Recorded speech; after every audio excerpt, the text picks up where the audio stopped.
if you need like a bigger speaker, I have a Bluetooth speaker that I could bring sometime if you need something like that. Let me make sure we're up all the way. Okay. Speak, John. Let's see if we can hear you okay. Hello, hello, hello to all of you. Now, glad to see you all. How many have we got there? 5, 6? 1, 2, 6 3, of you? 7. Well, if we, very good, very good. Glad to meet you all. Maybe we can go through and I can get your names. Okay. Yeah. Why don't we start there? Why start with me?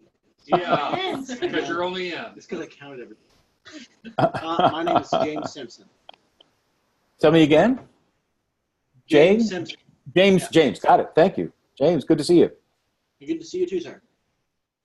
All right, And I'm Alyssa. Alyssa Reese. Alyssa. Very nice name. Thank you, Alyssa. Nice to meet you. Likewise. I'm April Reese, her sister. Oh, right. Very good. Glad to meet you, April. How are you? I'm good. Good, good. You all have just started today, right? Yes. Yes. Yeah, very good. Okay. So James and Alyssa and April. And then who's next? I'm Jenny. We've met before. Oh, Jenny. Yes, I can't see that well. You're too far away. How are you? I'm doing well. How are you? Glad to see you again. Likewise. And who's to your left? Tell me your name again. It breaks up a little bit. I'm Philip. Philip. Thank you, Philip. Maybe it's my headphones. I don't know. The sound, is my sound natural or is it breaking up too? It's good. It's pretty good. It's good? Okay, very good. Philip. James, Alyssa, April, Jenny, and Philip. And I'm Caitlin Walker. Caitlin, there you are in the back. Very good, Caitlin. How are you? Good. Good. You all have had a session or two today already, haven't you? Yes. Mm-hmm. Yeah. Very good. Can you give me a 2-second summary of what you've been talking about today? Yeah. No. That sounds good. Yeah. Good. It was good. Colors, shapes, composition. Composition. Yeah. Good. Okay. Very good. Did you look at any artwork, any poems or something? What did you talk about with composition? Yeah. What was that painting you started us out with? Descent from the Cross. Yeah, we started out with Descent from the Cross, which is Rembrandt. Yeah, by Rembrandt. Rembrandt. Yeah. Roger Vanderbilt. Roger Vanderweyden. Oh, okay. It wasn't Rembrandt then. Very good. That was a popular subject to paint back in the 17th century. Good. All right. Before that, Mr. Walker gave us kind of an introduction into Christianity and culture and how Christians have interacted with the culture in the past and just different ways that people can view that. Oh, very good. Very good. I'll bet that was a good lecture.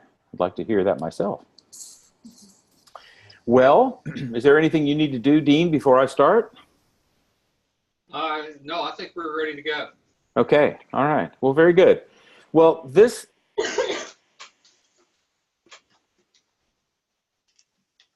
Uh-oh.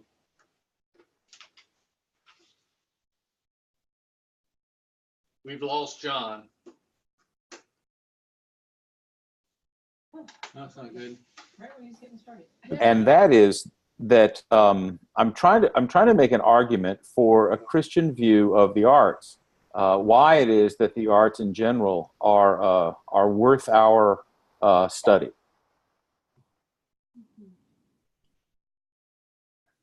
We're not streaming very well, are we? No. It's taking a while to catch up with him. Let's see. I could take our video down. Yeah. And that might help. Yeah. If it really doesn't work, then like a phone call would probably be the best. We could just hear the audio. Yeah.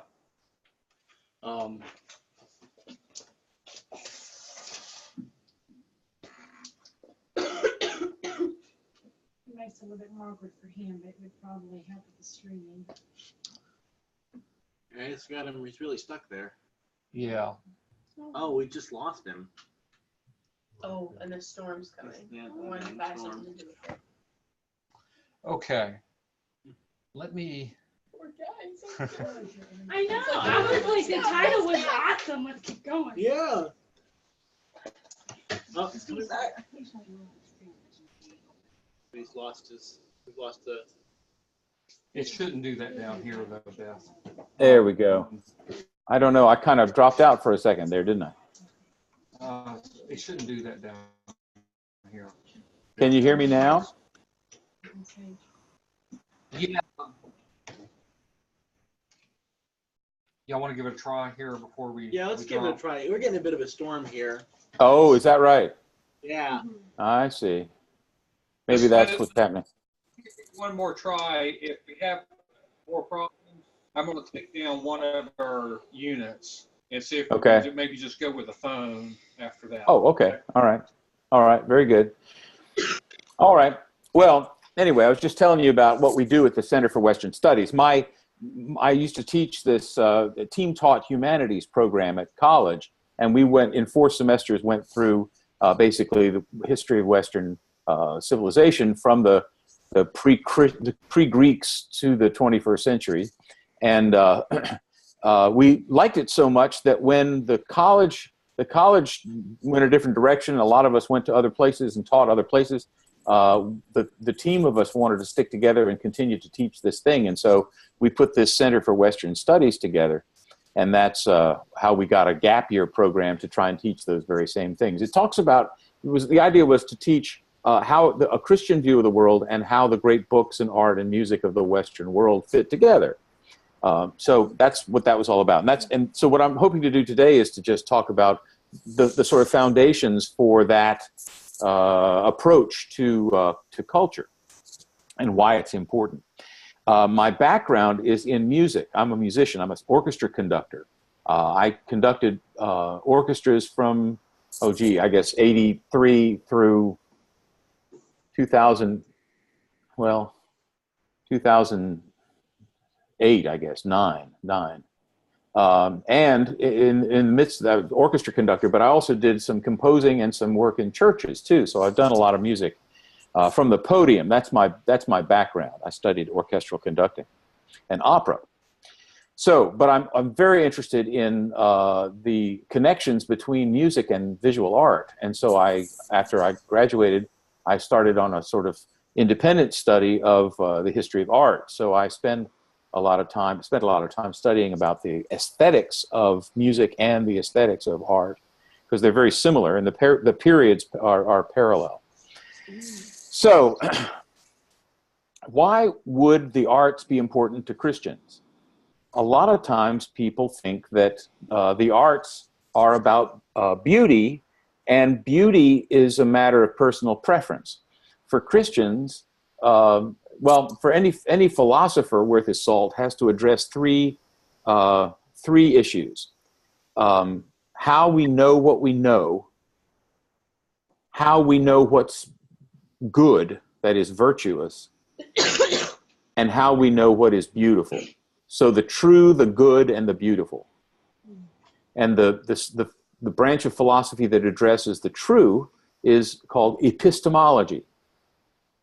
Do you all know that word? Epistemology? Okay. The second of the branches that deals with virtue and goodness is ethics. And the third area is aesthetics, the one that deals with beauty, aesthetics. Okay. Well, for most Christians, not in the typical university setting now, but for most Christians still, the idea that there is an objective truth and there is an objective virtue are pretty easy to prove. You can go through the scriptures and you can see how it is that the Bible teaches the truth about the resurrection, or the truth about the historical virgin birth, say, or whatever else, the miracles of God and so on. But also it teaches what's goodness, how it is that we are to exercise our virtue in this world. But when it comes to the third one, when it comes to aesthetics, a lot of times even Christians are willing to say, aesthetics is not an objective category. It's not a category that addresses something that I ought to know is beautiful. In other words, my preferences about what is beautiful and your preferences about what is beautiful are equally valid, even though they may be very different. Well, that's a relatively recent development in the history of ideas. It used to be, even as late as Immanuel Kant, that aesthetics had an objective aspect to it. And the reason I think it's important is that in the ages where where aesthetics were taken seriously by Christians as an objective concept, part of beauty was to be able to understand the person and the character of God. So if you were to take a culture that resists or rejects God, it's probable that eventually it will reject the idea of beauty too, at least in any kind of objective way. And the reason for that is that the purpose of beauty in the minds of the ancients, the medievals and the previous pre-modern, was that beauty was a characteristic of God, just like the truth and the good are characteristics of God. I think I can support that in the scriptures if you like. In terms of truth, Jesus talks about being the truth. He is what the truth is. I am the truth, he says. There's nobody else in the history of the world that said that, at least that was sane. It's a remarkable thing. The Buddha never said, I am the truth. He said, I can teach you the truth, but I'm not the truth myself. Muhammad would never say that he is the truth. He would say, I'm a prophet of Allah, but I'm not the truth personified. But Jesus comes along and says, if you want the truth, you got to have me. I'm it. So the truth turns out to be something that is personal, in the sense that there's a person to interact with. Well, in the same way, he is what goodness is. God is the essence of what goodness is. It's not that God has a series of sort of laws that he has to adhere to. They are the sort of record of what's good, and he always acts in accordance with them. He just acts out of his own person. He acts out of his own character, and in so doing, defines goodness for us. He's just that perfect. He's what holiness is. So, and I'm going to argue in the same way that he is what beauty is. And that often is a little hard for Christians to understand, but that's what I'm going to argue. And I think there are plenty of verses in the scripture that support that idea, but they're not as obvious. I mean, I can give you one that's fairly obvious. Psalm 27:4. Psalm 27, verse 4 says, this is David talking, he says, one thing I ask of the Lord, one thing I desire, that I may dwell in the house of the Lord all the days of my life, to gaze upon the beauty of the Lord. That's what the rest of it is. And to worship in his sanctuary. But to gaze upon the beauty of God. In other words, our experiences of beauty in this world are actually to be understood as a means by which God draws us to himself, because they're just examples of, or reflections of, or like rays coming from the sun. They radiate from him in the same way that sunlight radiates from the sun. In other words, if you want to be able to enjoy beauty properly, you have to see through the object to the God that's behind it. That make sense? Yes. Yeah. Okay. That's, I think, why beauty is so important, because it's actually one of the ways that God reveals himself in this world. So, I'm going to spend next week with you talking about unpacking that idea of beauty in all sorts of different ways. We're going to look at a lot of music and poetry and paintings and various works. And so I'm going to leave that point with you there. But this is the beginning of why I think it's important to study the arts. And here's the specific I want to get into today. I want to talk about the idea of metaphor. You know what a metaphor is? Everybody understand the word metaphor? It's the comparison of two things, right? One with the other, but using the verb to be rather than any kind of word like or as. It's an expression usually that is the equation of two things connected by the verb to be. That verb to be becomes extremely important. For example, when God created the world, the first thing he said was, "Let there be light," right? And I'm told by my Hebrew scholar friends that there are only two words in the Hebrew. It's not four words, "let there be light." There are only two. And they are the words light be. Isn't that cool? Light exist. Yehi or in Hebrew. Light be. And when he said it, it beed. That's what it obediently, bang, did it, right? Whatever he spoke into existence, bang, that's what happened. And so the verb to be is at the very core, very essential aspect of everything that is. Not to be, to beat the dead verb to death. But so when Shakespeare says, "What light through yonder window breaks? It is the east, and Juliet is the sun." He's speaking of metaphor, isn't he?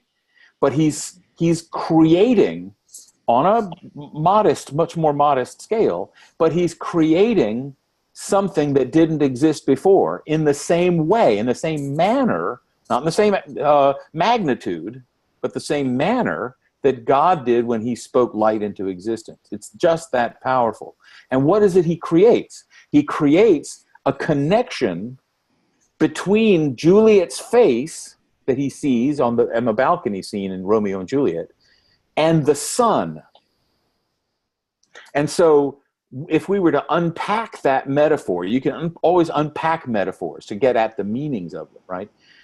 If you were to unpack it, it would be like saying, Juliet's beauty radiates from her face in much the same way that light and heat maybe, we radiate from the sun. That's kind of what he's saying, right? And it's a very awkward thing to unpack it all. It's actually, I think it lessens the concept rather than gains, right? So when Shakespeare writes it, he's creating something, but also when Romeo says it, in a sense, the character Romeo is opening our eyes to something. And what he's opening our eyes to is not just beauty in Juliet's face. Maybe you can tell me, what is the invisible thing that's being conveyed when Romeo says Juliet is the sun? Her beauty. Her beauty, yes, but there's something even more deeper than that, I think. You need light to have life. Okay, sure. Right? It like takes all your attention. So like maybe like it was just her and she's just boom, you know? Yeah, overwhelming kind of, huh? Yeah. That Romeo needs her beauty? Say that again? That Romeo needs her beauty? I think you're onto something there. It's Romeo that we're actually getting revealed, right? We don't really see, I mean, we can see Juliet in the balcony when we see the play, but what that line reveals is Romeo's experience at that moment. And that's invisible to us. We can't see that until he comes up with a metaphor. And when he comes up with that metaphor, suddenly we can see his heart. We can see how he feels. We can see how what he's experiencing. And what's more, because it's human, everybody goes through this, falling in love, especially at like 14 years old, is this kind of feeling of smittenness, right? Of being overwhelmed by this other person. And that's what we get. And there's a thrill in that. There's a thrill in it. It's like we vicariously, as other human beings who have experienced the same feeling, we get to see into his heart, and we can sort of vicariously delight in the discovery we get out of that. that make sense? I know this is a metaphor everybody knows, but what I want to be able to do is say all metaphors do that same work. They start with what you know, and they take you to what you don't know. They take you to something that you may not have seen before. In this case, Romeo's heart. Maybe even Juliet's certainly the effect that Juliet has had on Romeo. I think that's really what's being said. But there are other kinds of metaphors, others that are not specifically this is that, right? There are ways to say that without using that particular construction. For example, you have symbols. You have things that represent things, like the torch that Lady Liberty holds up, in the Statue of Liberty in New York Harbor. Well, she's holding up a torch, and that torch is supposed to represent something. And we all know that it's supposed to represent liberty, right? She's the statue of she's not the statue of torches. She's the Statue of Liberty, right? So that torch is supposed to somehow metaphorically relate. This physical object of a torch is somehow going to metaphorically relate to this intangible thing that we call liberty. It's very hard to get your hands on that unless you manifest it in some way. You get some sort of physical thing to represent it, and then it's, in a sense, communicable. See what I mean? Well, yeah, question? Why does the torch represent liberty? I've never understood that. Great question. Terrific idea. Imagine if she were holding up a tennis racket. We call her the Statue of Liberty, and she's got a tennis racket. Well, you'd ask that same question, wouldn't you? What does a tennis racket got to do with liberty? Well, obviously the tennis racket doesn't have anything to do with liberty. But what does the torch do? What's its abilities?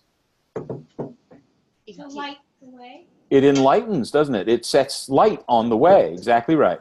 So the implication then is that the light of this torch is symbolically lights the way toward liberty. Follow me to liberty. You see? The torch can also destroy. Well, fire has many different characteristics. That's true. But a torch is not. A torch has fire, but it's not the same thing as, say, a house that's on fire. If you were holding up a house that was on fire, that would be a different animal altogether, wouldn't it? So sometimes they say like you put something to the torch. Right. Well, that's true. That's true. You can set fire to something with a torch. That's true. That's true. But it has various meanings. Fire has many meanings. That's why she's holding the torch forward, Philip, instead of backward, like she's going to throw it. Right. And have you ever seen the Statue of Liberty? How many of you have been to New York? Anybody been to New York? Have you seen a model of it? Enough attention to actually notice it. There's an interesting thing about her that I didn't notice until I actually was on the boat in the harbor in New York and looking at it up close. Of course, it's a huge statue. But she's not standing. She's walking. She's moving forward. One knee is coming, it's like not, the legs aren't like this, it's like this. So she's stepping forward, you see, like that. And so there's a feeling of taking this torch to the world. Let's take this out, you see. I always thought it was like a lighthouse that was drawing people to it. But that's not what the original thing is. It's a statue of a woman taking liberty to the world. Interesting, huh? Different kind of picture. Yeah. Well, anyway, that's another kind of metaphor, though, isn't it? You can have a torch stand in for the idea of something that is really intangible. How can you understand the concept of liberty if you don't somehow embody it? Well, there are other ways. We have idiomatic expressions that assume a metaphoric relationship. You hear somebody say, yeah, he shot himself in the foot.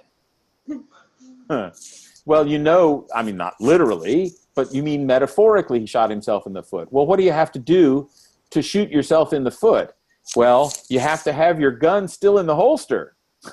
you're shooting down, right? Instead of pulling the gun out and aiming at the target and pulling the trigger, you pull the trigger first and then pull it out. Well, that's what it means, right? To shoot yourself in the foot is to go off before you're ready, to pull the trigger. So it applies to all sorts of aspects of life, right?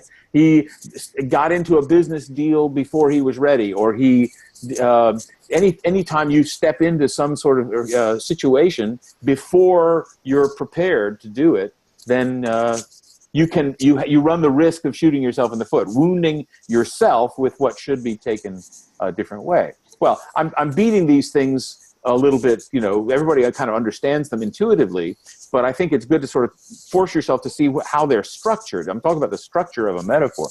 One other one I think about is you call somebody, say, she has a really bubbly personality. Well, how can a personality be bubbly? Well, we know exactly, but we know by metaphor. We don't know. I mean, it's not literally bubbly. It's metaphorically bubbly.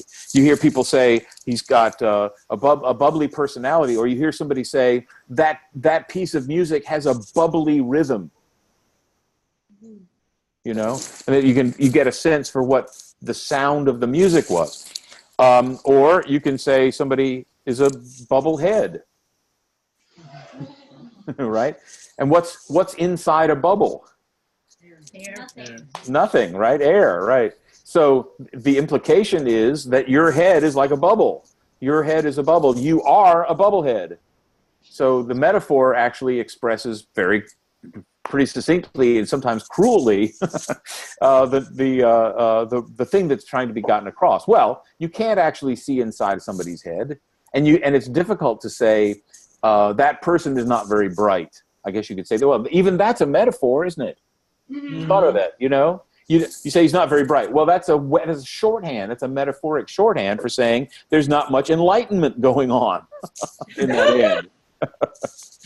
So anyway, that's how metaphors work. Well, in the scriptures, you have examples of God using metaphors, and the reason is this: He knows very well that the world, that reality as a whole is made up of material things and immaterial things that don't have tangible characteristics, right? If something is in this world, it's in 3 dimensions, and it has material, it's made out of material, like this piece of thing that my computers are resting on, or the chair, or the ottoman, or the house I'm sitting in, all made out of material. Well, God is very clear to say there is a world out there that has no material value. No, it's not. I don't mean that there's no value. It just doesn't have any material to it. That's what I'm trying to say.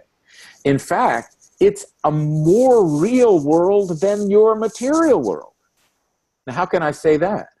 Well, because you remember how God spoke things into existence, right? He's the source of all of the material in the universe. He spoke it into existence. It owes him its existence. Every bit of material there is, including every molecule in you. Well, that makes the one who is independent, I would say, is more real in a sense than the dependent thing. And now what I'm not saying, let me make sure you understand me, I'm not saying that the material world is not real. It is. It's just dependent for its existence on somebody else, see, on the one that is immaterial in a sense. That's a funny word. In fact, words really help us understand the meanings and the thoughts of people in the past. I'm a sort of amateur etymologist. I like to pick words apart and try and make sense of them. Today, in our day, we assume that something is, if something is important, we say that it matters. Have you thought about that? If you're in a courtroom and a piece of evidence is introduced, and the judge thinks that it's not pertinent to the case, what does he call it? Immaterial. Immaterial. You see, we have a predisposition in our language, and I think in the way we think of the world, that the material is real and the immaterial is somehow less. Mhm. And that's actually backward. That's actually backward. Now, what I'm trying to say is not that the material world is somehow not true. If you know the story of The Matrix, the movie The Matrix, the lead character is living in a world that's a computer-generated fiction. He's living in a virtual reality, basically, that's only in existence because a computer, a very sophisticated computer, is telling his senses that he's seeing things and hearing things and like that. I'm not talking, that's not the way God made. When God made, he made real things. It's astonishing if you think about it. How could anybody be such a good craftsman that he can make things that have their own existence, their own life, you know, and do so without completely separated from them? You know, the heresies would tell you that God created the world out of his own material, like he's a material thing. Some old heresies argued that way. Some Eastern mystical religions still argue that way. But that's not the case for the Christian. The Christian says he speaks ex nihilo, out of nothing. He speaks and the thing exists. So existence comes by way of the Word. Isn't it interesting? The Word. And of course, Jesus himself is called the Word. And so Jesus is the embodiment of the Word that God spoke, that not only created everything, but also holds everything together still by his powerful word, it says. So anyway, God speaks in metaphors to us because he wants us, those of us, you know, human beings living in a material world, he wants us to be able to grasp somehow concepts or realities that are not tangible, things that are immaterial, as it were. Not less important, but immaterial. And so he teaches by way of metaphors. For example, in Mark 4, he tells the story of the sower parable. You remember the sower parable. And he says a sower went to sow seed, and it sowed some on the path, and the birds ate it up. And he sowed some in the rocky soil, but it didn't have roots, and so it burned up. And he sowed some in the weeds, and it grew up, but it got choked out by the weeds. And then he sowed some in the good soil, and it grew and bore fruit. You all know the story. But then if you go back to Mark 4, you'll see something very strange. You'll see that once he's told the story like that, 30, 60, 100-fold, the next thing he says is, bye, and he leaves. That's it. Because the next couple of verses say something like, the disciples chased after him and said, what are you talking about? What does that mean? You know, what are you saying? And he chides them a little. He gently, but chides them a little. He says, don't you get it? Don't you understand? How are you going to understand any of the parables? How are you going to understand the kingdom if you can't unpack this metaphor, this metaphor?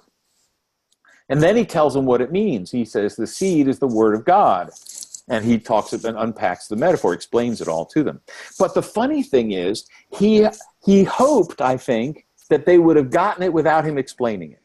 Mm-hmm. You see? So in order to be able to understand this metaphoric revelation that we've got, I think we need a very important gift. And we have the gift, but we don't like to use it in its proper fashion all the time. And it's the gift of the imagination. The imagination is actually a gift from God, I believe, in order to be able to unpack metaphors. And we have to be able to unpack metaphors if we're going to understand the revelation that God has given us. He's revealing himself to us, but in doing so, he uses metaphors. He starts with what you know, sowers and seed, and he moves to something else that you don't know. Just like Romeo says, Juliet, yeah, I get Juliet, is the sun. Whoa, Juliet's what?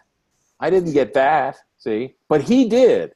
Well, on the grand scale, God says, you know sowers and seed, right? Yeah. Well, the seed is the word of God. And that seed, the word of God seed, acts in a sense just like the seeds that fall in the ground. They fall here and they fall there and they fall there and they fall there. And people are like those various soils, you see, and he unpacks this metaphor for us. So they didn't know that. They didn't see that. They didn't get that. But that's what he does.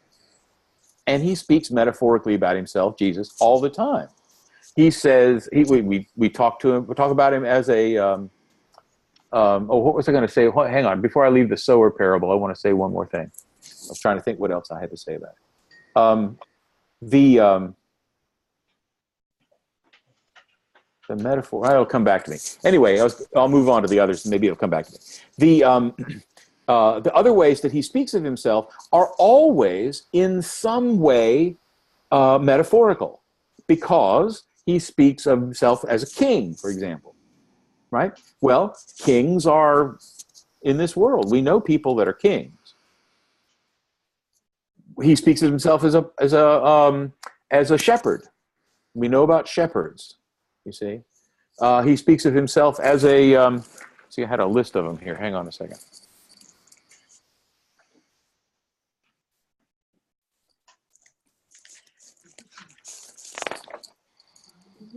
Oh, here we go. King, shepherd, father, brother, savior, kinsman, redeemer kind of savior. Landowner. He calls himself, he says, he talks about himself in the third person sometimes, like there was a landowner who once blah, blah, blah, blah, blah. He refers to himself as a Samaritan. Do you know the story of the parable of the Good Samaritan? Well, the Samaritan actually plays the role of Jesus in that. He calls himself things like the Rose of Sharon in the Old Testament, or the morning star, bright and morning star.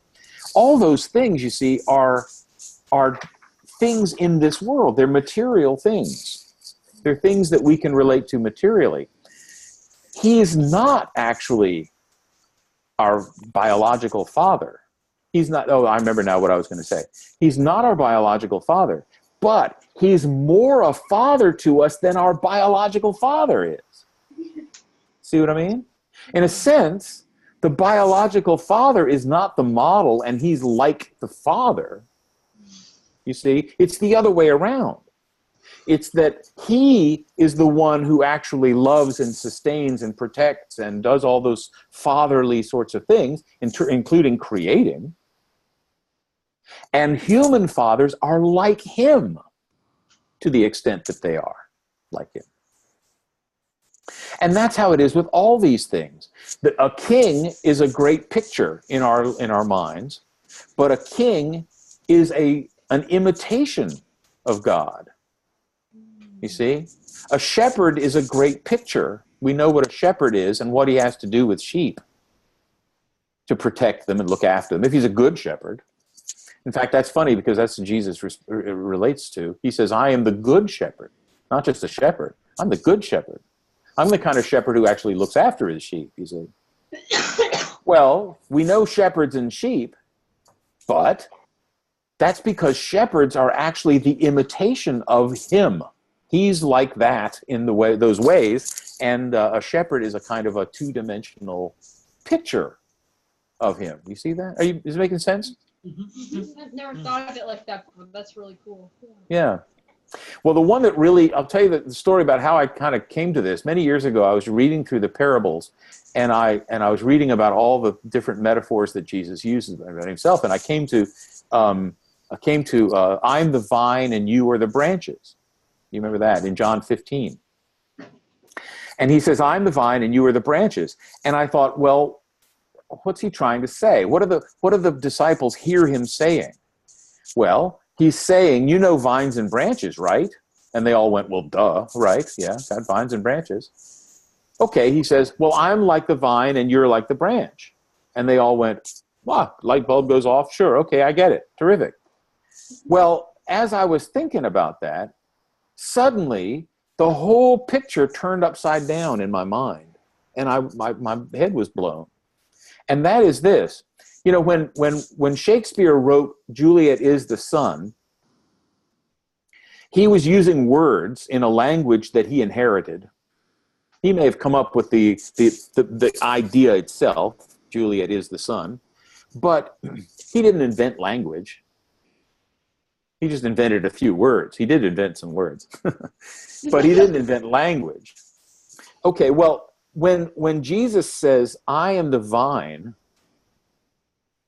he's not just searching around looking for some thing to compare to himself. He's not saying, oh, that vine over there, see that? Yeah, well, I'm kind of like that. Oh, I get it. No, it's the other way around. Because he's the guy who invented vines. Mm-hmm. See? So he crafted the thing to look like him. And my head exploded. I started thinking, well, what other things are there in the world? Maybe the world wouldn't look like it does if it weren't for the fact that it's supposed to reflect him. I started thinking about doors. You've got doors. There's a door right here to my left. Well, the door makes it possible for me to go from this room to the outside, to the deck outside. Well, that's what a door does. What if there were no such thing as Jesus himself, who makes it possible for us to go from our sinful state to be reunited with the Father? What if there weren't somebody like that? He says, I am the door. Is it possible? This is pure speculation now, okay, but think about it. Is it possible that the world that we live in right now wouldn't have doors if it weren't for the fact that he's the door? That's really cool. See what I mean? It's like the world is built to reflect him. The entire universe becomes this extremely expensive sermon illustration. It's like that. There are doors. There are vines and branches. There's bread. He says, I am the bread. Maybe we wouldn't have bread if it weren't for the fact that he designed us to not only have bread, but the wisdom, the ability to sort of craft bread out of the plant, wheat or whatever. But also he gave us a body that digests bread. So it's all working together, you see, in order for us to understand what it means to be hungry and to be filled. And he's the one who does the filling, see? Yeah. So it's all so that we can draw our attention to the reality, to the real truth that's going on. I'm going to argue that that's what beauty actually is. Beauty is the recognition of these metaphoric relationships. Beauty is the almost intuitive kind of recognition, the light bulbs that go off, the pleasure that comes from hearing Juliet is the sun and actually experiencing it with him, the vicarious kind of experience. It's the same, it's seeing him look at a vine and say, I am the vine and you are the branches. Remain in me and I will remain in you, that kind of connection. And that's how you'll bear fruit. That's what he says. I've always thought when I've been told to bear fruit, I think, well, if I'm a branch, I better get looking out there at the end of my branch, where the fruit comes. I better be paying attention out there to that fruit, man. Fruit, go, fruit. Because if I don't have fruit, boy, it says any branch that doesn't bear fruit gets thrown into the fire. That's what he says. So it's a little nerve-wracking. I got to have fruit, right? But then he tells you, no, don't look out there. The important thing is to remain in me. That's where I want you to be focusing your attention, see? So suddenly the metaphor works on about 50 different levels to comprehend a transcendent reality and a relationship, a loving relationship, that you couldn't possibly understand without a metaphorical connection. Let me push it just one notch further and say that language, like the language I'm using to speak to you right now, language itself is metaphoric. When you write down C-A-T on a paper, you know what it's referring to, but it's not a cat, right? The thing that's on the paper is not the cat. It's referring to something that maybe not even in the room at the time. So language has the ability to symbolize things, or not, that's the wrong word actually, technically. It's signify, that's what language does. It signifies things. I'll give you 2 cents more about that. You know the difference between a symbol and a sign? A sign, that is, I was using the word signify. Words signify things. A sign points to something beyond itself, but it doesn't necessarily look anything like the thing it's pointing to. If you see you're driving along the road and you see, Atlanta 15 miles, that's a sign, but it doesn't look like Atlanta, or miles for that matter. But a symbol is different. A symbol is a sign, but it has an added quality in that it participates in the thing that it's referring to. You see, a symbol. Some of you girls wear crosses, a necklace with a cross on it, right? That little cross is a symbol. It's not a sign. It's a symbol. Well, it is a sign. You know how it is? All squares are rectangles, but not all rectangles are squares. Do you know that idea? Yeah. Right? The definition of a rectangle or of a square actually fits the definition of a rectangle.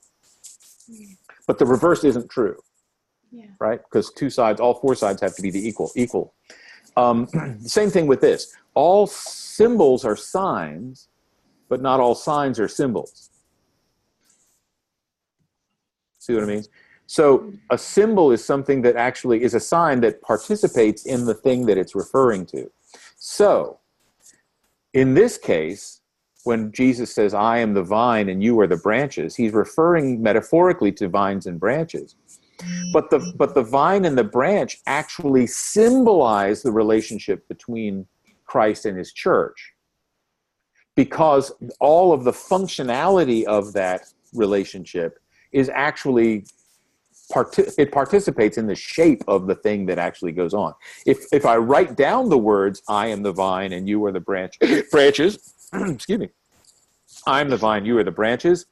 If I write that down in language, it's signifying that relationship, but it's not symbolic in the sense, because the words actually are not participating with the thing that it's referring to.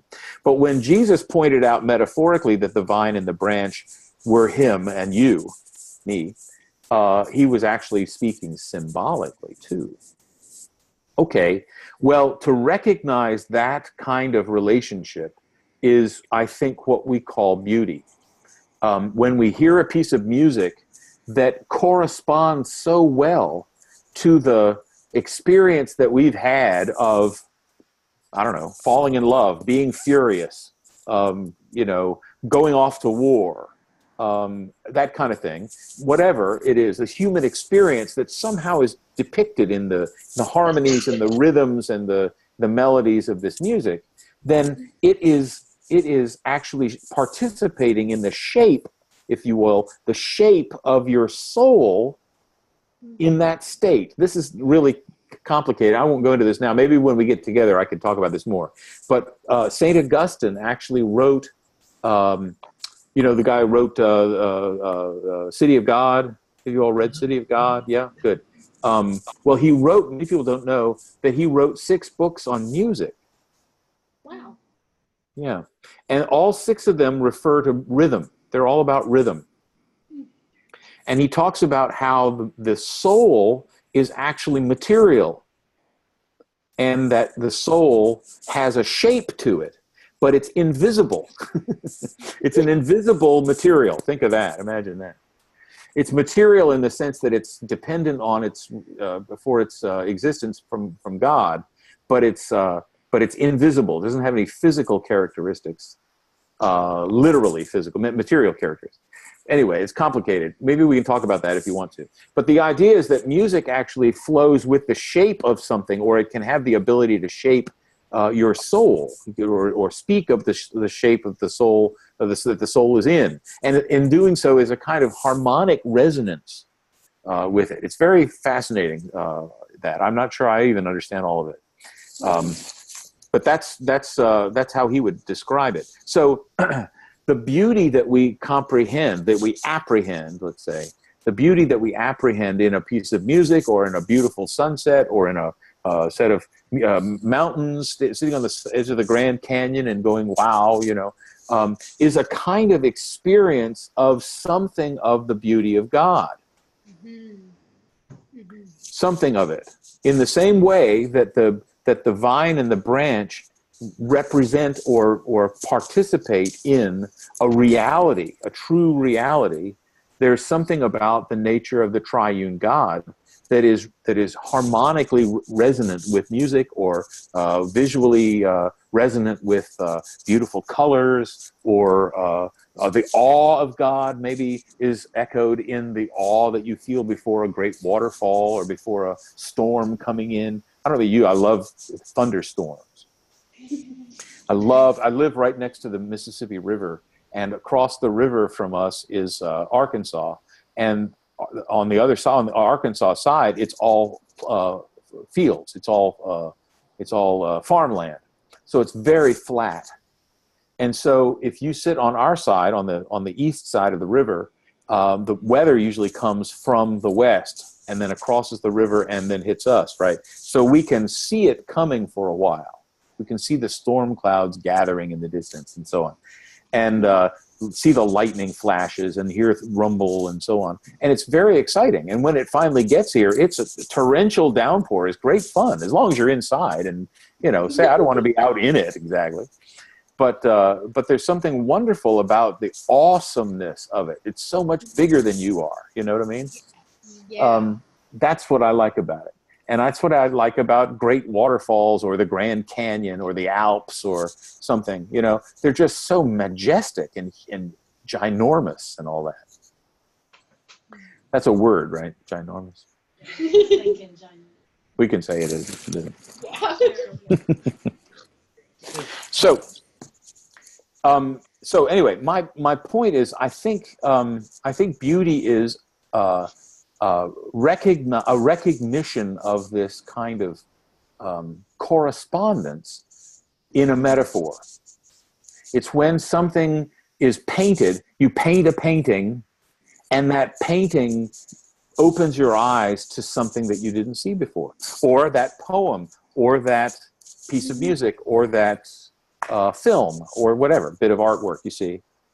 Now, I'll tell you this: if again a culture has turned its back on God and believes that the immaterial world, that is the non-physical world, is somehow either non-existent or at least unimportant. If you think like a materialist is somebody who believes that the material world is really all there is. And that's why, when I think about a materialist, I usually think somebody who likes to buy a lot of things. But that's not what it means in philosophy. But that is the fruit of it. Because if you believe that this world is all there is, then the material satisfactions that you get in this world are the great pleasures of life. You see, that's what is important. So he who dies with the most toys wins. That's basically the ultimate end of materialism. You see, so you can see why shopping becomes associated with materialism. Well, but materialists are people that don't that assume that the material world is what's real, and anything outside of the material world is at best unimportant. I mean, at best unimportant, and maybe not existent at all. Maybe we just made it up, you see. And that's the argument the materialist gives about God. Well, if you live in a world like that, and we do, for the most part, if you live in a world like that, you can understand why this concept of beauty that I'm trying to get across would be lost. Because if beauty is this metaphorical connection between the material that's here at hand and the invisible reference point that it's making. If that's what beauty is, the recognition of those. Higgins. Sorry, my dog just pulled the wire off my computer. Hang on a second. Beautiful dogs. Bad timing. He just wanted to come and say hi.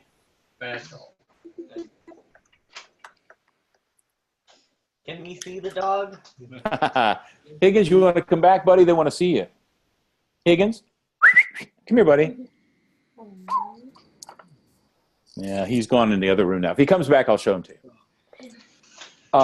Anyway, he really blew my timing there. What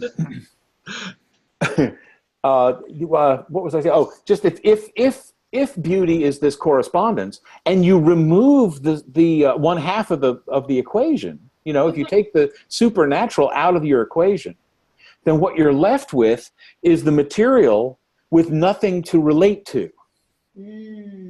That's really good. And so you can't understand beauty in the way I'm talking about, precisely because you've eliminated the thing it's supposed to be enlightening. You see? Okay, well, then does that mean that people stop making art? No, human beings are built to create. That's what we do. We make things. Some people say we shouldn't be called Homo sapiens, man who thinks, who knows, but Homo faber, man who makes. And that's how we do. We just make things. We make, pianos, and we make lounge chairs, and we make, spreadsheets, and all those things. We just make things. That's what we do. We make dinner. We like to make things. Well, we continue to make art, but we don't make it for the same reasons anymore. We say the art then is for the purposes of human expression, but it's only the human expression of the individual. It may not actually make any sense to anybody else. We don't believe necessarily that there's a transcendent human order, transcendent reality under which all human beings are understood. We believe that every individual is living his own life, and so art becomes a way for the individual to say what he wants to say. And I think it eventually becomes what I'd call propaganda too. And I'm talking about with Christians even so, because it's all about what I want you to believe. Yes. You see? I'm not just opening your eyes to something that you might not have seen before. I'm using it as a means by which to sort of indoctrinate you with the things I think you ought to believe. That can be very bad. The communists did that all the time. But I think, frankly, a lot of music and art that the church puts out is kind of like that too. It's not evilly done. It's not trying to do that. It's just very sort of superficial art. That's all. It's just kind of trivial art. When we get together, I'll give you examples if you want to. So let me stop there for a second and ask if you've got questions.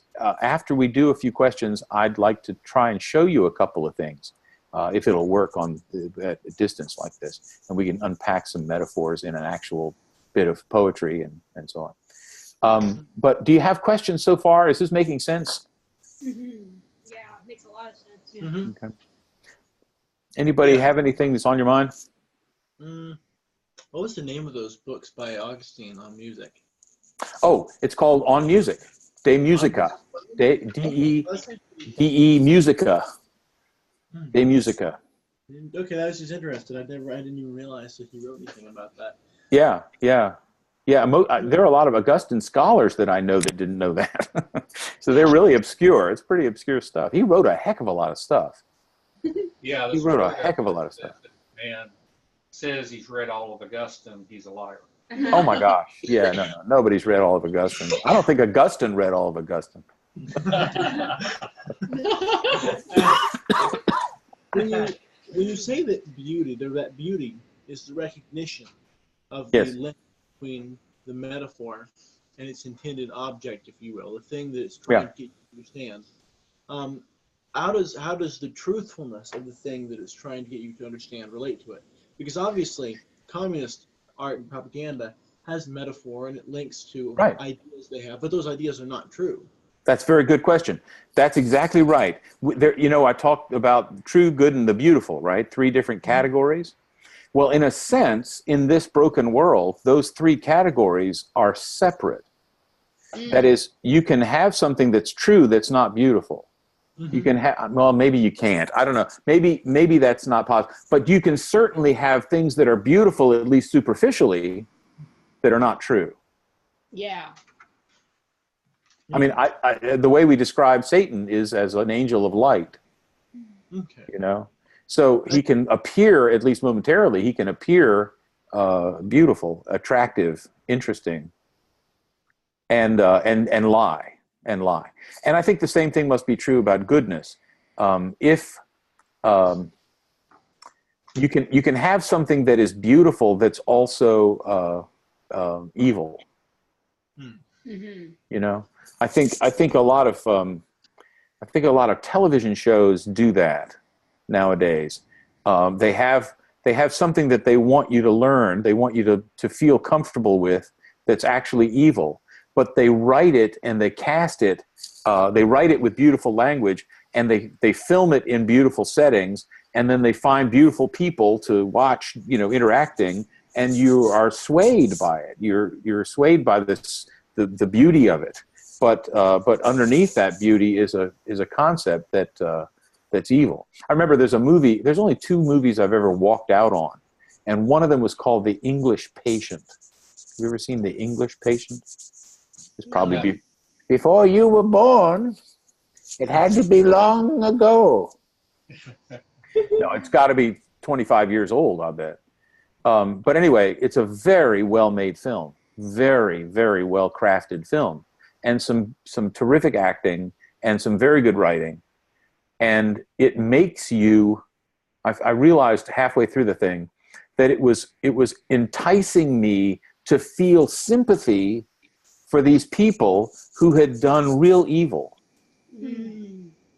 And I thought, I'm not getting manipulated by this. I'm out of here. And I left. My wife and I both did.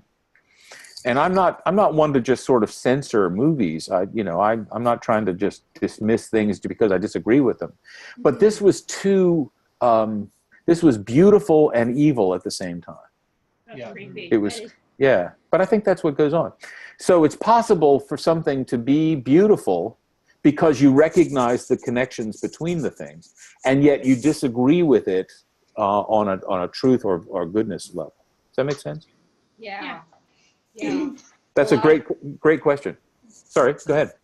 Oh, yeah. It seems like a lot of people, especially today, like with relationship type things, they'll show a very unhealthy, ungodly relationship, but they'll craft it in such a beautiful way because we can all relate to those feelings of loving someone. Oh, yeah.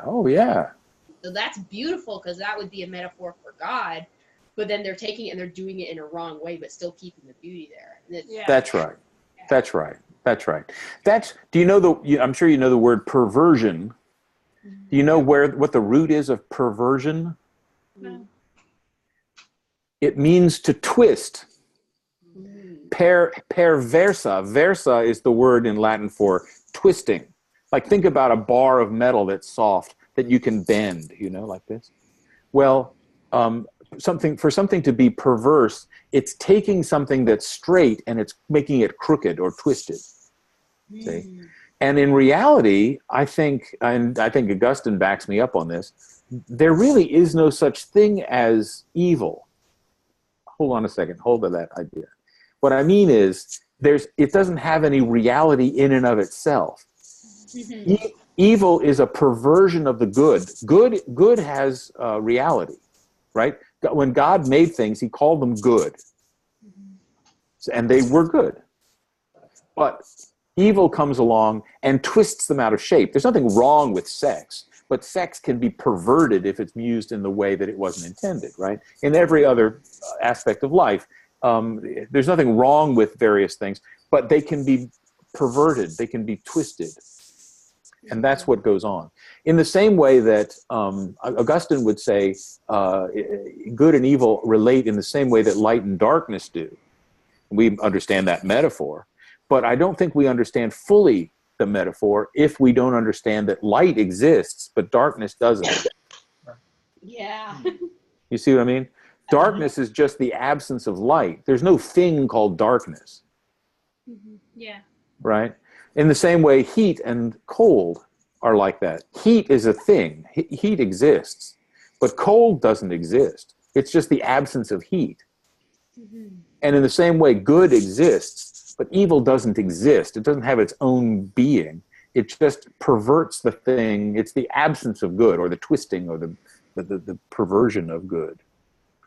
So in that way, I think things can be beautiful and yet also be untrue or be evil.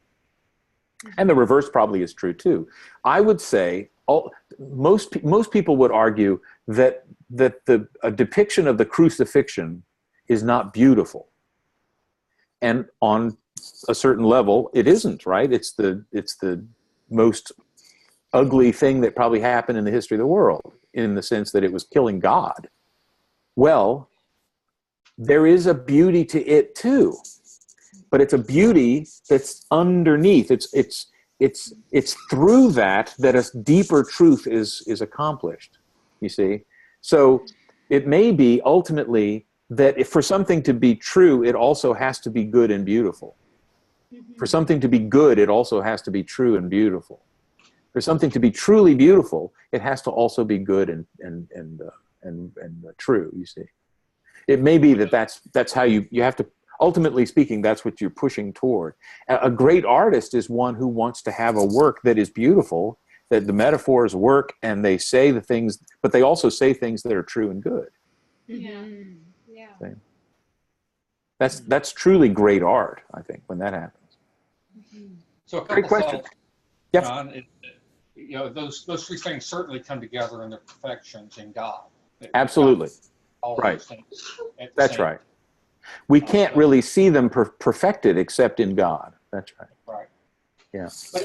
But sort of a technical. This is sort of a technical question. Mm-hmm. I'm sure you're aware of Aquinas when he talks about God language and talks about analogy. Right. And for instance, God is king, but we have earthly kings, and they have some, they're analogous, but God is king in a much more full Right. way.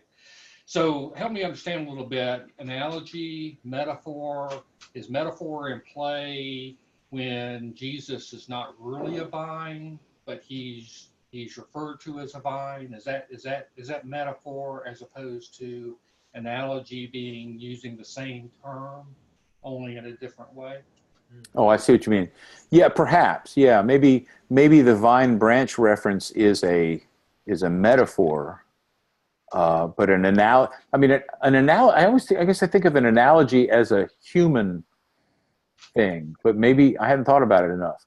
When you write a short story, you write a story, you might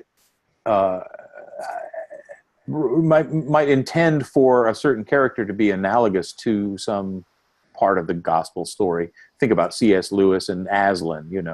Aslan is pretty obviously a Christ figure. He's analogous that way. But I think of it as a human intention to do that. But humans write metaphors, but God also writes metaphors. And in God's metaphors, he actually creates the things that he uses as metaphors. Yeah, that's So really well. that's beyond my pay grade. So I mean, think about that. That's an interesting question. Do you have an insight about the differences between a metaphor and an analogy that might help me? Well, no, not really. But in thinking about how we use analogy, something can be analogous, or it can be the same and have a univocal sense, or an analogous sense, or a equivocal sense. So the analogous sense is you're using the same term. Yeah. There's a difference in meaning. There's a sameness. There's a similarity. I see. Yes. Right. Right. And that's why I focus on king, right? That we're saying using the same term. Uh-huh. And there's Uh-huh. a similarity in the way we're using it, but there's Sure. also difference. And so it's an analogy. Yeah, I see your point. Yeah, that's good. I think too that, let me think now, it slipped my mind. I'm trying to get a hold of what you're saying. The analogy uses the same word. That makes sense.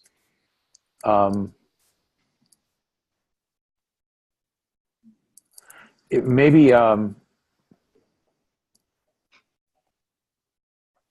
yeah, maybe there's an open-endedness to metaphors. Maybe an analogy is maybe more of a one-to-one thing. You're using the same term to address two things, but you're in a sense equating them. Yes. And in a metaphor, you say, Juliet is the sun, but when you say it, it's like your mind explodes with all sorts of possibilities. Mm-hmm. There are many different aspects of the sun that maybe fit here, and in other words, the metaphor in its metaphoric state maybe can be true to all of those, but so it has a kind of open-endedness. Whereas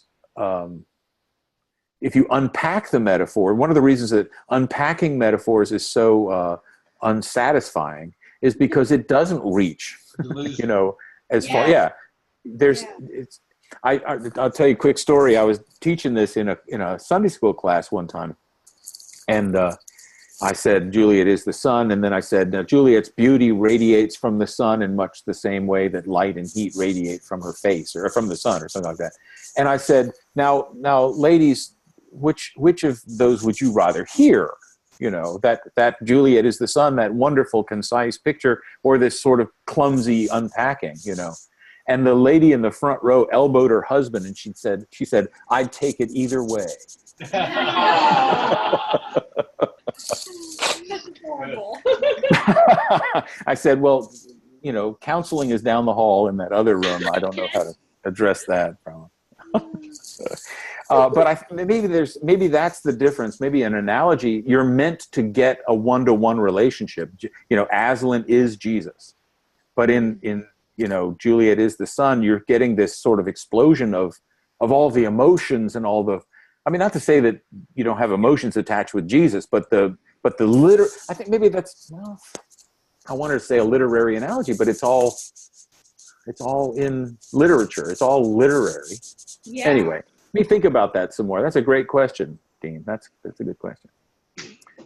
Because in the metaphor, we're not using the same term, right? You're saying I'm the vine, but I'm not the vine. I'm something else, and the thing that I am is the thing I want you to see.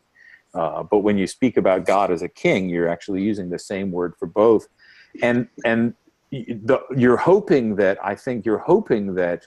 the characteristics of a good king will become clear to you about God. The wonderful thing about any of these things, metaphors or analogies this way, is that it works both ways.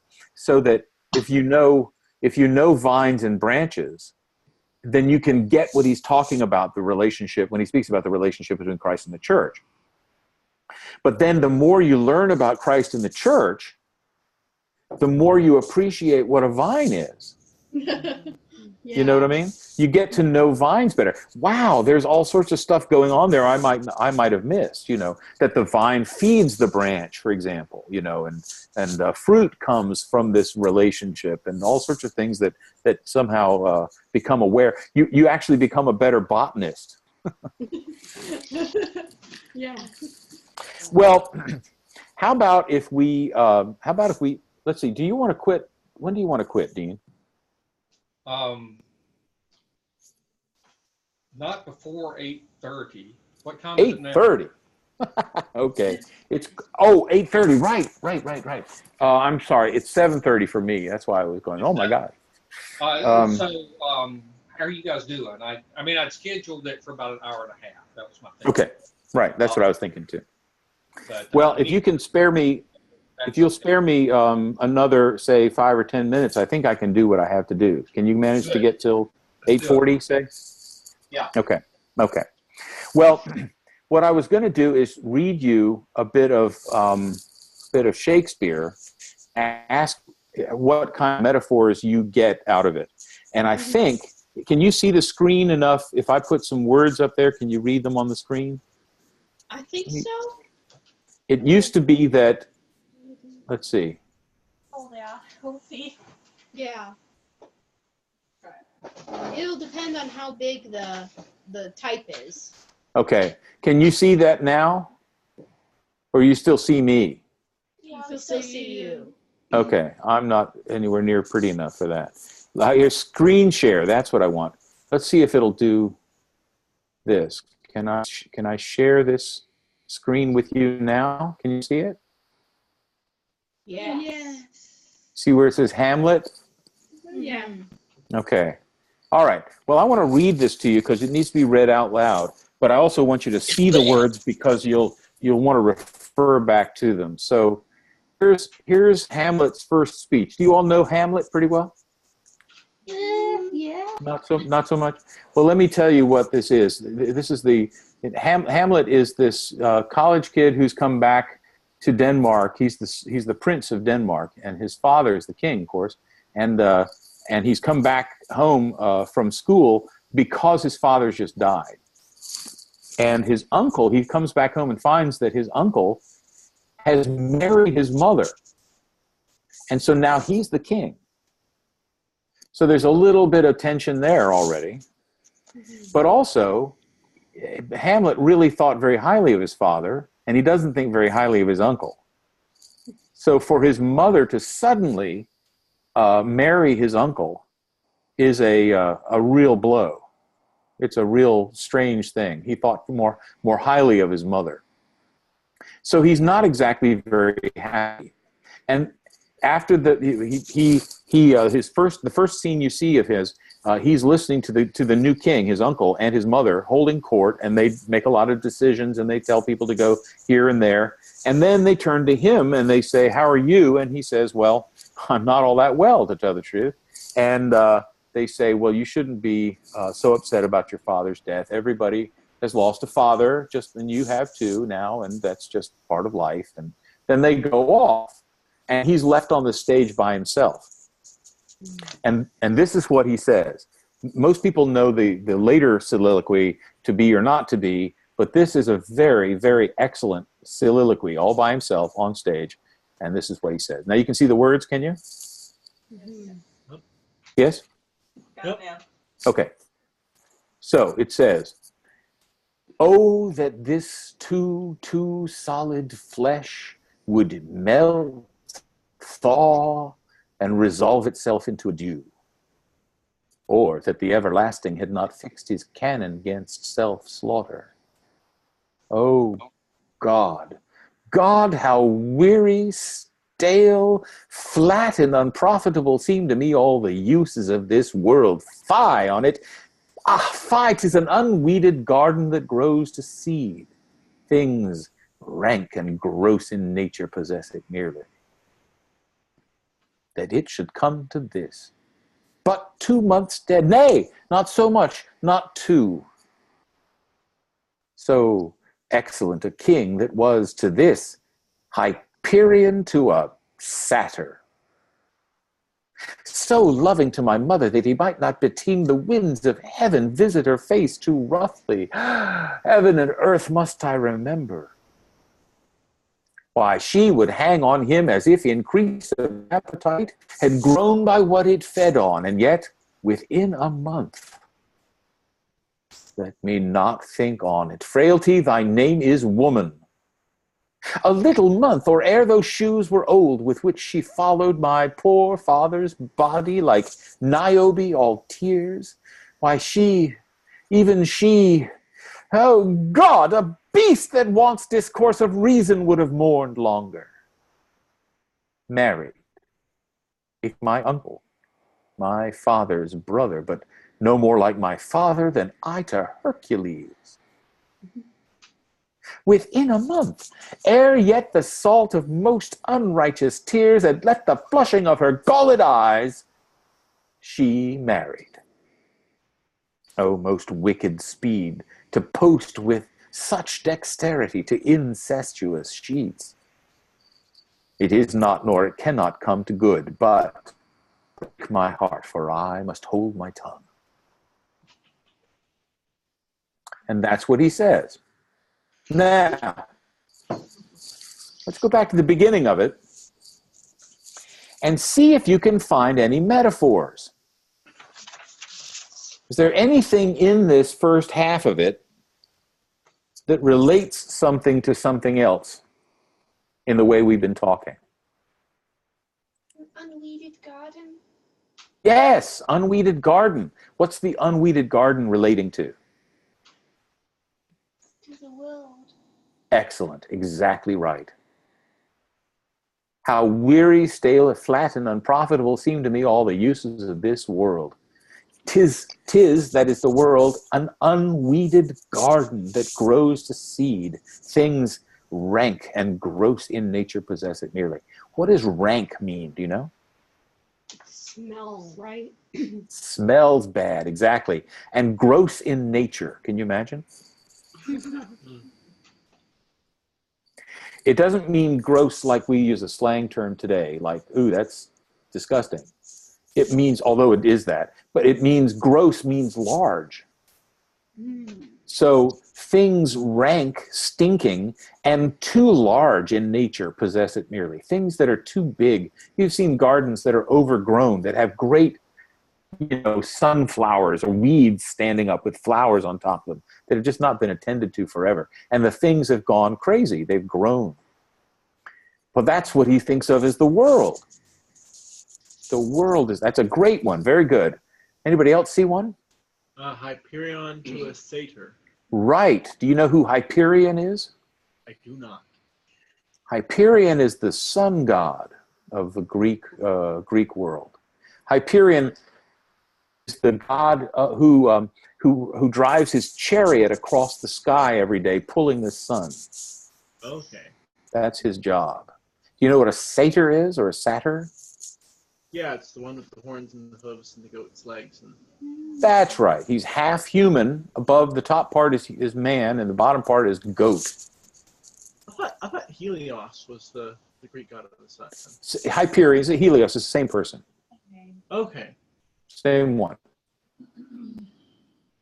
So a satyr, though, is not even, Hyperion is a god. A satyr is a half animal. It's not even a man. If you know about the history of, have you read much mythology about satyrs? I've never understood why they were considered a bad thing, because they do pop up as a very bad metaphor. Very bad. They are half. They're half man, half animal, and they live in the woods, and they basically are just lusty creatures. They go about trying to seduce women. And not just seduce, but literally rape. I mean, they're really gross. Coming to gross, but they're very ugly and horrible. If you remember, if you read the Lion, the Witch, and the Wardrobe, Yeah, well, he has a very different use for it. He does. Mr. Tumnus is a satyr, but he's a very sophisticated satyr. I mean, Lewis has kind of redeemed him a little bit. But if you remember, Tumnus is a weak character, and he betrays the kids. And that's what satyrs do, only in much more vicious ways. They're cruel, and they're ugly, and they always are chasing nymphs through the woods. So that's what he thinks of his uncle. You see how he's comparing his uncle? He says, so excellent a king that was to this, that is to my uncle. My father was like Hyperion, and my uncle is like a satyr. No comparisons at all. In fact, such a huge comparison that there's no way the two of them should be in the same pantheon. But he's also making the sexual reference too. He certainly is. He certainly is. No doubt about it. Any others? Did you see? The one about the dew. Yes. What did that say? Well, it kind of seems like it's talking about how, like, the cares of this world, and he says the solid flesh, like, if that could just melt away like dew does. Right. Very good. So what's the solid flesh, do you think, that he's talking about? Oh, that this too solid flesh. Himself, Yeah, I was right? wondering about that. He's talking about Yeah. himself. He's talking exactly. Himself, but I can't because God's against it. Yes, he's saying, I wish that my heart would melt.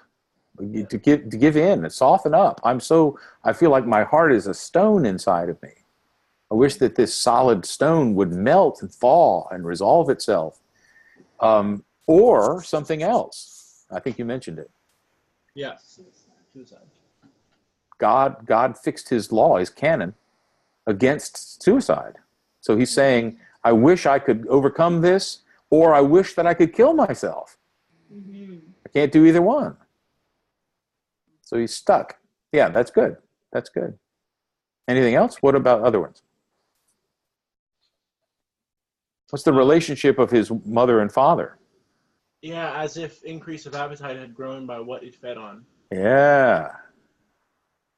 She would hang on him as if increase of appetite had grown by what it fed on. When you have an appetite and you feed it, what happens to it? It goes away. It goes away.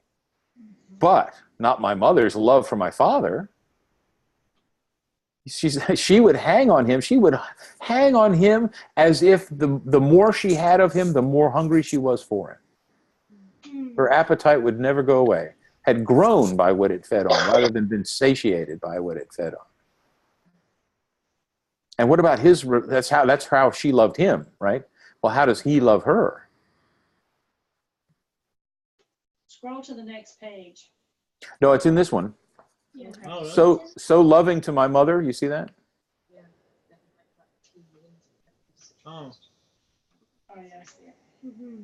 So loving to my mother that he might not beteem the winds of heaven visit her face too roughly. What does that mean? Well, he wants to protect her. Oh, yeah. Exactly. Sure. What could be more gentle than the winds of heaven? But he was so loving to my mother that he might not allow the winds of heaven to visit her face too roughly. Oh, no, you winds of heaven. Don't blow on my wife's face so harshly. That's what he's saying. So loving to my mother that he might not beteem the winds of heaven visit her face too roughly. And then he says, heaven and earth must I remember? Because he's recalling all these things. Mm-hmm. And on the other hand, she would hang on him as if an increase of appetite had grown by what it fed on. And yet, within a month. Notice that's an interesting little bit. This isn't a metaphor exactly. This is just an interesting realization. He says that it should come to this, but 2 months dead. Nay, not so much, not 2. It hasn't even been 2 months yet. At the bottom, he says, let me not, oh, no, hold on. And yet within a month. Now he's saying it's within a month. It wasn't even 1 month.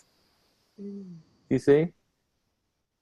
Let me not think on it. I don't want to even think about it. How can this possibly have happened?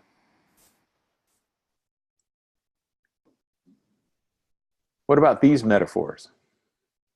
Frailty, thy name is woman. Haha, there it is. Frailty is woman. That's literally, Juliet is the sun. It's the same formula. Frailty is woman. Thy name is woman. A little month. Now it's a little month. Or ere those, what about these shoes? Yeah. Yeah. What is that about? With the shoes she followed his body with. That's right. That's right. When she followed the casket out of the church. Like Niobe, that's a metaphor. Very good. Who is Niobe? Do you know? Another classical reference. Who is Niobe? Niobe was the woman who, now let me think, I can't remember why she had all her children killed, but the gods killed all of her children. And so she weeps, and she eventually, I think, is like turned into a fountain or something, so that she's constantly, dripping water. So Niobe becomes the metaphor for the mourning the sort of overactive mourning of something awful, some tragedy. So Greek mythology is so weird. It's so interesting. so he says, before those shoes were old with which she followed my poor father's body like Niobe, all tears. She was weeping uncontrollably. And then, this is interesting. You see what, this is a kind of a technical thing. You see where it says, why she, even she, dash, dash. Yeah. Then it says, oh God, a beast that wants discourse of reason would have mourned longer, dash, dash. That's in the, that's Shakespeare's doing. It's not an editor that put those in. He intended that. And that's to signify an aside, or an what do you call it? An interjection. That's it, an interjection. In other words, the line is this: ere those shoes were old with which she followed my poor father's body like Niobe, all tears. Why she, even she, married with my uncle. See how that follows? Yeah. Before those shoes were old, and she was crying her best. She just married my uncle like that, bang. Now, look what he does, though. He puts this interjection in there. He puts off that point. I'm going to make a point about that in a second. O God, a beast that wants discourse of reason would have mourned longer. What does that mean? Anybody, yeah. Less than a person. Yes. Even an animal that doesn't have the ability to think would have mourned longer for its mate than my mother for my father. How can this possibly be?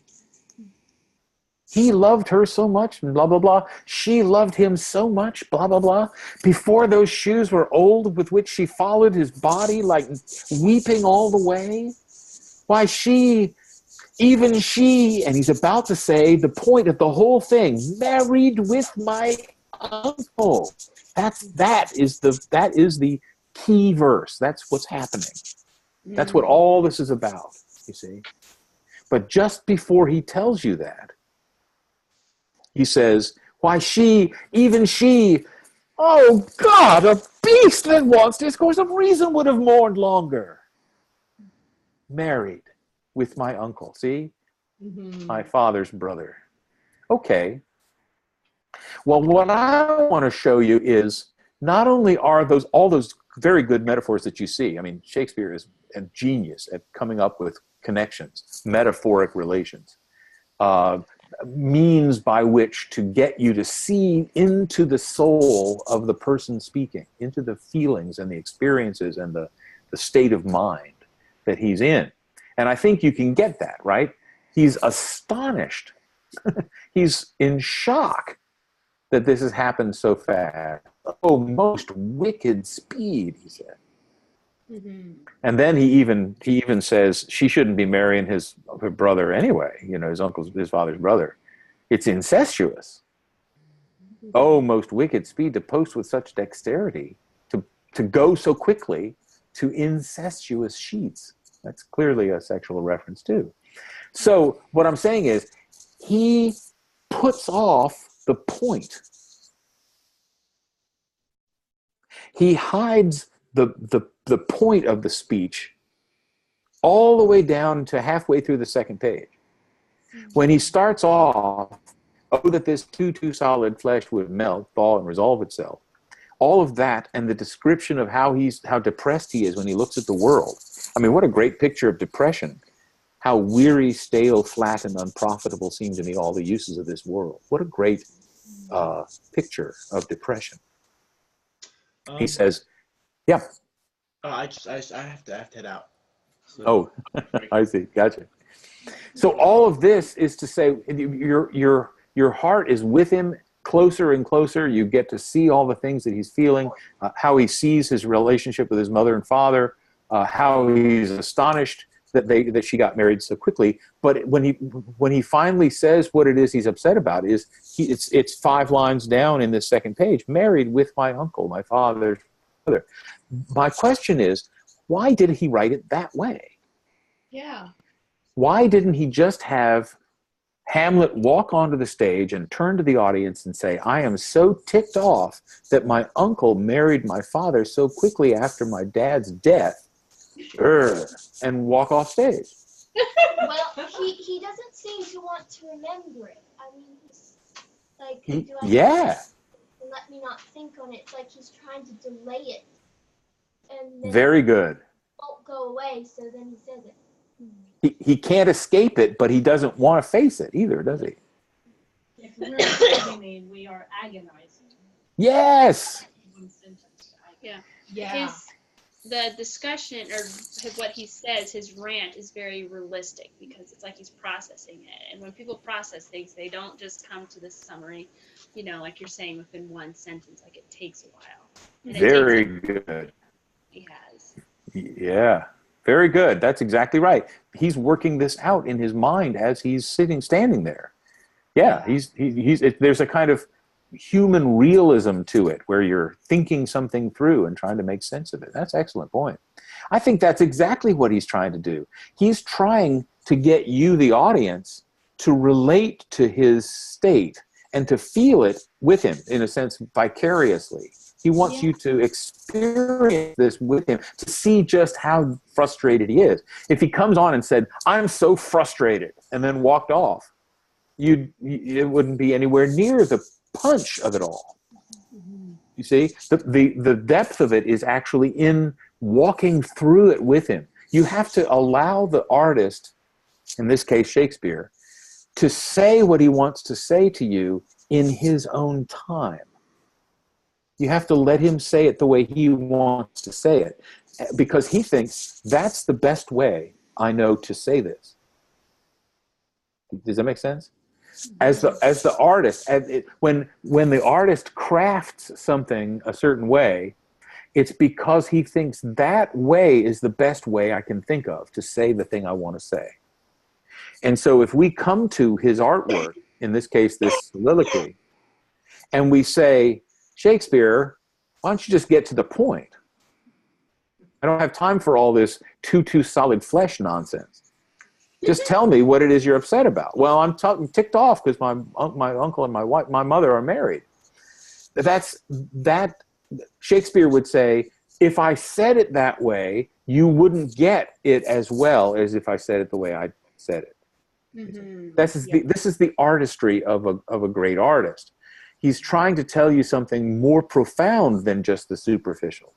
He's trying to get you deeper into something that you can get and you can walk with if you sort of track with him and allow him to tell it to you in the way he wants to tell you. Well, I want to show you a couple of other examples of that same artistic license. But what I'll do is this. I'll tell you a little story, and then I'll call it off because we better quit. And I'll bring you the other two examples, and I'll play them for you when I come next week. How about that? Yeah. Okay. I'll tell you this quick story. The story goes that T.S. Eliot, the poet, let me see if I can get back to you. There we go, right there. Now I can get back to you. There, I can see you again. You can see me again. The story goes that T.S. Eliot read one of his poems at a reading once. And if you know Eliot's work, you know that it's dense and difficult to understand a lot of times. And someone came up to him with good heart, good intention, I'm sure, and said to him, Mr. Eliot, can you tell me what that poem was about? It's so difficult for me to understand. Can you help me understand it? And Eliot's response was, you mean you want me to say it worse? You see, that's, I think, what's going on in art. Yeah. The craft of it all is that a brilliant person is able to see something the rest of us may not be able to see. And we don't see it sometimes because we only look at the superficial, or because we want everything to be a sort of executive summary of stuff. I don't have time to let you tell me in the order that you want to tell me, or at the tempo that you want to tell me, the speed that you want to tell me. I just want you to tell me what you're trying to say. And if you boil it all down to that executive summary, it suddenly is very two-dimensional and no longer moves people. It may be intellectually comprehended, but it doesn't have the human gravity that it's supposed to have, you see. And so I think that's one of the reasons we need to read and study art and music and allow the artist to speak to us at his own pace. So I'll bring you an example from the Bible, and I'll bring you an example in music that does the same sort of thing. Good. Any final questions? Well, I really like the way you read it. It makes it, like, I've heard people say you can't really read Shakespeare. You have to hear someone else speak it. You have to, like, see a play. So Exactly. Yeah, you need to hear it out loud. Mhm. Yeah, I think Shakespeare is best out loud. It makes a lot of sense because you interpret it when you speak it. Yeah. That helps you understand it.